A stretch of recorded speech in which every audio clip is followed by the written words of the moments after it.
Episode 1 of Jujutsu Kaisen Season 2 begins with a young Sujiro Geto reflecting on his work as a young Jujutsu sorcerer while exorcising and absorbing a cursed spirit. Afterwards, a woman explains some Jujutsu sorcerers' missions. It involves them investigating a former restaurant chain president's home since it's haunted. Mating and a young Utaheim enter the residence. They split up once they get deeper into the place. Utaheim checks several locations for any strange activity and finds a group of rodents in one room. She exits and bumps into me. Utaheim says this floor doesn't look familiar despite me saying she traversed this floor 3 times. Jeremy theorizes they're inside the cursed spirit's barrier. Mei argues this is how the spirit killed its victims. They must escape the barrier to murder the cursed spirit, so Utaheim conjures a brilliant scheme that'll allow them to free themselves from the spirit's grasp. Utaheim proceeds with the plan and bumps into a young Satoru Gojo. Satoru belittles Utaheim for being scared as the cursed spirit finally reveals itself. Geto and a young Shoko arrive, and Utame's happy to see her. Utaheim's surprised it's been 2 days already, but Satoru informs her that the spirit must have the power to alternate time. Mei asks Shoko Geto and Satoru if they handled the veil issue. The group gets scolded by a young Masamichi for the veil, and Satoru comes forward and apologizes for forgetting. Satoru and his friends visit a basketball court. Satoru shares his thoughts about setting up veils since the populace can't see cursed spirits or cursed techniques. Geto argues it's important to keep the populace calm since it discourages the cursed spirits. Joe argues that it's exhausting to look after weak humans, while Geto claims Jujutsu exists to protect non-sorcerers. Before they get into a physical confrontation, Masamichi enters the room and assigns them a new mission. Masamichi tells the boys their mission has 2 goals. One involves the star plasma vessel, a girl compatible with Tenjin. They must escort and erase her. One of them asks Masamichi if this is about renewing Tenjin's technique, and Masamichi states Tenjin possesses an immortality cursed technique, but not to confuse it with eternal youth. Further, Masamichi states that once Tenjin reaches a specific age, the cursed technique begins rewriting his body. Thus, Tenjin will cease being human and lose his will. If that were to happen, Tenjin would no longer be able to supply the Jujutsu schools, society, and the assistant supervisor's barrier techniques with power. Furthermore, they won't be able to maintain security or clean up after missions. Tenjin could also become a dangerous threat. This is why every 500 years, he locates the star plasma vessel to assimilate with them and overwrite the information on their body. This will assist him in resetting his curse technique back to 0. Masamichi tells the boys the Curse User Group Q and the Time Vessel Association are after the Star Plasma Vessel. The Curse User Group wants to upend society through Tenjin's rampage. As for the Time Vessel Association, they worship Tenjin like a god. Further, Masamichi explains Tenjin vows to assimilate with the girl in 2 days, so Gojo and Geto must protect and ensure she reaches Tenjin in the time frame. After grabbing drinks, Satoru wonders why the Time Vessel Association wants to kill the girl. Geto claims they want to kill the girl to maintain Tenjin's purity. Geto says they should be more concerned about the Curse User Group Q. He tells Satoru not to be full of himself. Geto arrives at the girl's door, but an explosion occurs, resulting in her jumping off the building. Geto rescues the girl and realizes this was a stunt caused by a member of Cursed Group Q. A member confronts Satoru, and Satoru plans to show him no mercy. Meanwhile, 2 men discuss the situation from a skyscraper. He asks his ally Fushiguro if he wants to participate in the Star Plasma Vessel scheme, and the episode concludes with him gladly accepting the offer. Episode 2 of Jujutsu Kaisen Season 2 begins, with one of the Cursed Group Q members begging Geto to save him from one of the cursed spirits. He threatens that his comrade Baya will mess him up if he doesn't, but Satoru sends Geto a picture, indicating he defeated him already. At the same time, Fushiguro watches a boat competition and his comrade wonders why he's lazying around. Fushiguro says he's waiting for the perfect opportunity to strike at Satoru and wants someone else to weaken him. We learn that Fushiguro is a sorcerer killer, is terrible with money, and has some potential relation to Megumi. Meanwhile, Satoru and Geto question if they should take the star plasma vessel, girl Riko to the hospital. Riko awakens and slaps Satoru, questioning if he works for the men who attacked her. Getu informs Riko that he isn't with them, but Riko's not buying it and insults Getu. Riko's friend Kuroi arrives and sees the boys tormenting Riko. Getu explains his curse manipulation technique to the girls as Satoru belittles Riko for her rude behavior. Riko declares that she's Tenjin, and they should declare her as Tenjin even after assimilating with him in the future. Satoru get to ignore her and believe they won't feel bad sending her off now that they know her behavior. Riko realizes she's late for school and orders Satoru and Getu to take her there. Satoru calls Masamichi, and he informs Satoru that he and Getu must comply with Riko's demands since Tenjin wants them to. Getu reminds Satoru what will happen to Riko when she's assimilated and explains why it makes sense for Tenjin to want Riko to live a pleasant life for the time being. Kuroi tells our boys that Riko doesn't have a family because she lost her parents in an accident when she was little. Kurori's taken care of her since then and asks Adao and Satoru to let Riko have fun with her friends before her assimilation. Situ tells Satoru to head to Riko's side because two of the cursed spirits he sent her way got exorcised. The trio head to her school, and Kuroi tells them that Riko could be in the school's music room or chapel. Satoru heads for the chapel, Kuroi takes the music room, and Getu visits the other vacant areas. Meanwhile, Fushiguro speaks with his comrade over the phone about his plan, and we learn that Star Religious Group paid him 30 million yen for Riko's bounty. Further, she explains that if Riko dies, the deposit will vanish, resulting in Fushiguro not getting the full reward. Fushiguro says that no one can kill the star plasma vessel.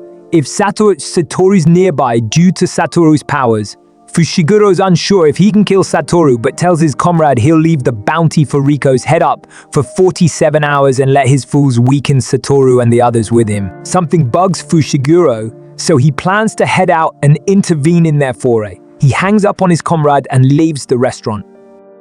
Meanwhile, Getu stumbles upon an enemy and engages in a mind-numbing, intense bout with him. After receiving a brief flashback of the enemy's past, Getu makes quick work of his foe and asks him where his allegiance lies.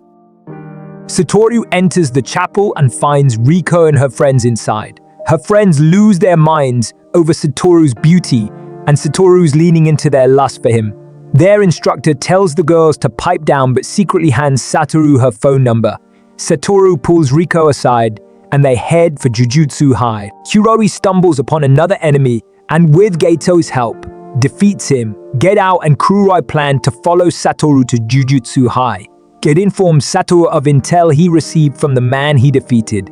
At the same time, the one he helped Kuroi fight escapes to fight Satoru. He tells Satoru that someone placed a 30 million bounty on Riko's head from an underground cursed website.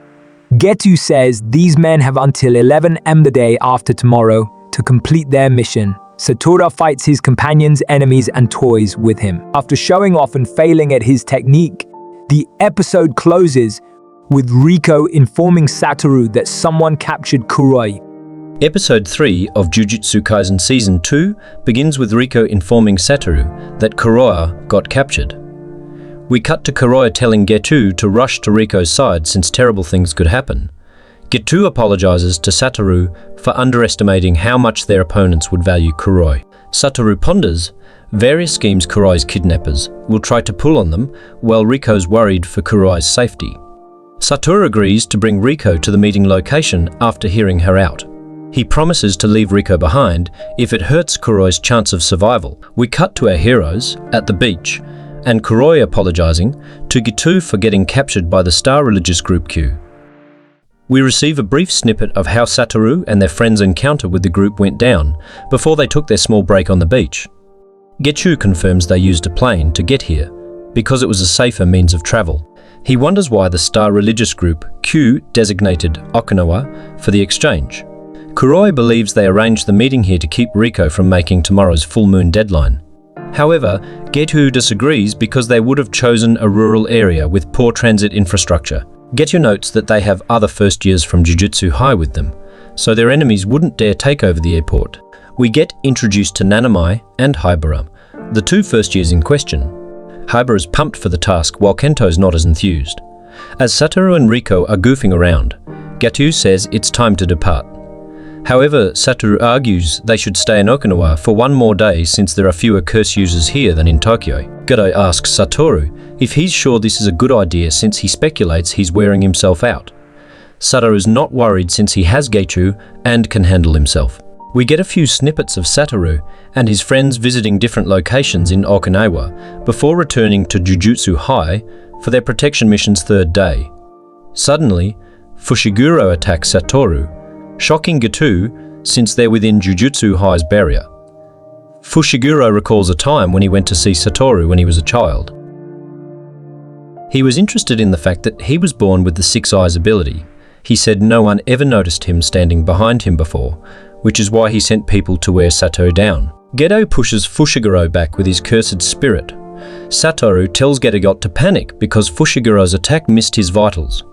He asks Geto to protect Riko and get her to Tenjin while he handles Fushiguro himself. The others flee, and Satoru and Fushiguro fight. Satoru realizes Fushiguro doesn't have cursed energy and relies on his heavenly pact to gift himself physical prowess. After an excellent display of attacks, Fushiguro uses his special grade cursed tool, the inverted Spear of Heaven, to defeat Satoru.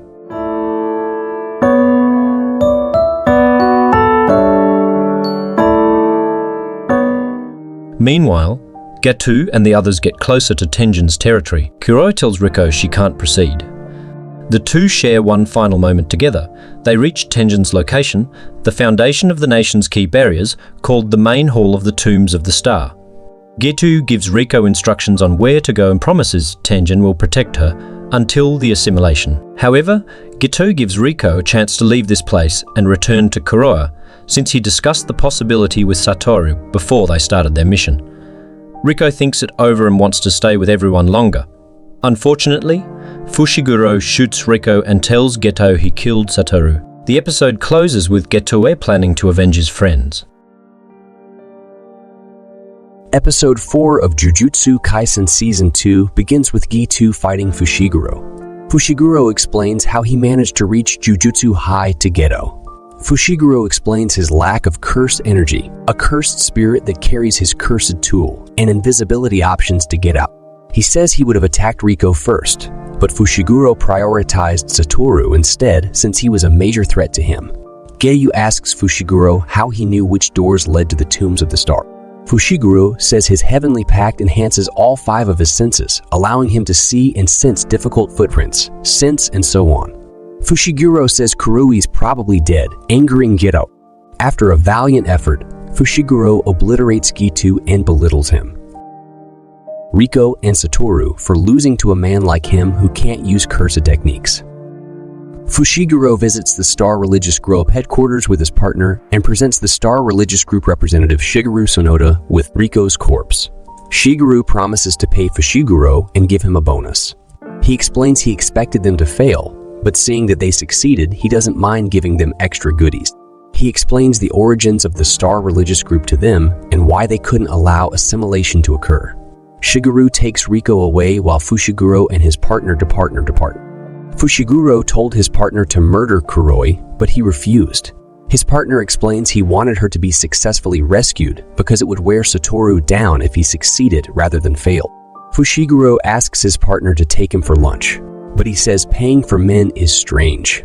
He only wants to discuss things with them if it's work, related, or they're in hell. Fushiguro walks alone and stumbles upon a bloody Satoru. Satoru reveals he used a reverse curse technique to survive his attack. Fushiguro and Satoru fight. Fushiguro struggles to harm Satoru despite knowing intel about his limitless technique. Satoru realizes Fushiguro's from the Zenin clan, so it makes sense for him to have a grasp of his technique.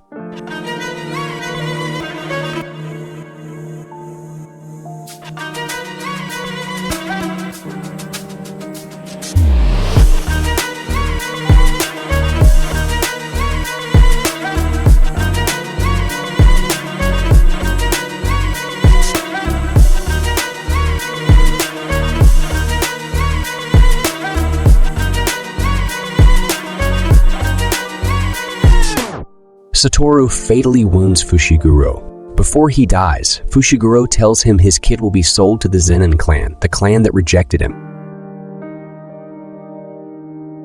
Fushiguro dies on the spot. Geto arrives at the Star Religious Group and notices Satoru carrying Riko. Geto reveals Shoko healed him after his battle with Fushiguro. Satoru asks Geto if they should keep the members present here, but Geto says they shouldn't since the people surrounding them are only common believers.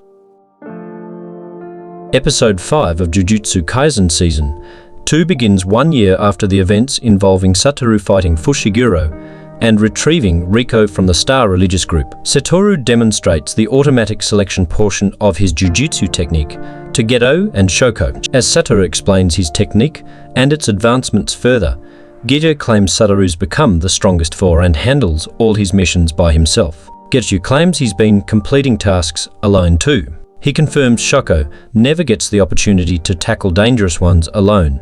While on a train, Geto states cursed spirits have sprung up more after the events involving Riko and the two factions that were after her. He questions who he's exorcising cursed spirits for. While showering, Geto admits he became a Jujutsu sorcerer to save lives and tells himself not to wave. Geto bumps into Haibara, who says he'll be going somewhere far for his next mission. He tells him to gather souvenirs while he's there. Geto asks Haibara if he can keep going as a Jujutsu sorcerer, and Haibara says he plans to give it his all. Suddenly, Yuki Tsukumo arrives and interrupts Haibara and Geto's conversation. Yuki introduces herself to Geto, and he criticizes her after recalling what he knows about her. Yuki confirms Geto's claims and says she'd rather treat the cause than follow Jujutsu High's policies and treat symptoms. She'd rather create a world where cursed spirits aren't born than hunt them down. Yuki shares 2 ways to make this happen. One involves eliminating humanity's cursed energy, while the other involves helping humans control their cursed energy.